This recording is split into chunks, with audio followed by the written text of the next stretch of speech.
All right, let's quickly shift focus to Assam, where the second phase of polling has also now concluded. 39 constituencies went to the polls today. About 73% voter turnout has been recorded in Assam. With the culmination of the phase 2, fate of 345 candidates, including 5 sitting ministers and the deputy speaker, have been sealed. Prime Minister Narendra Modi was already in Assam today, campaigning for the third phase. Quickly across to my colleague Tanushree Pandey, who has been in Assam, tracking all the twists and turns. Tanushree, just sum it up quickly for our viewers how the day ended, and with the kind of political optics that we saw today, who do you think is feeling more confident? That's right. 39 constituencies of the 126 constituencies in the Assam Assemblies cast their ballot today.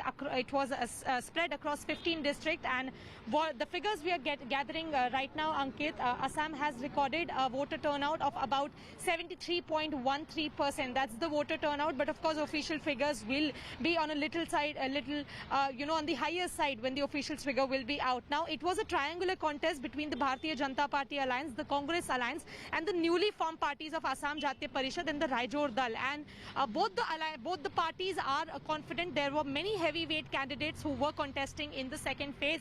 We spoke to Badruddin Ajbal, we spoke to the junior minister in the Assembly, also BJP candidate Piyush Hazarika, and both of them told us that we are absolutely confident. The BJP candidate told us that we are confident of retaining power. Mr. Badruddin Ajmal told us that now the BJP is going to be ousted by the Congress Alliance. So let's see who is voted to power in Assam. But as of now, both the alliance, in fact, all three parties who are in this battle seems absolutely confident. But there are many issues in the second phase, Ankit. There was NRC, there was CA. So let's see how, all this turns out to be. Whether it's a poll issue or not, we'll only get to know on May 2. But as of now, all the parties, all the sides seem absolutely confident of winning Assam. Ankit, back to you. Okay.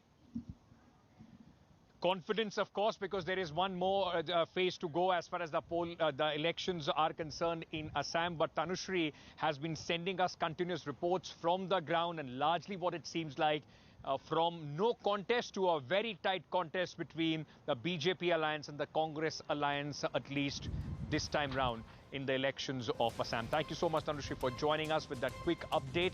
That's all the time that I have in this edition of 6 p.m. Prime. On the other side, because it's election not only in West Bengal and Assam, southern states of Tamil Nadu, Kerala and Puducherry are also going to polls. My colleague Akshita with all the news from the three southern states in the special show, Chennai Singapore, coming up next.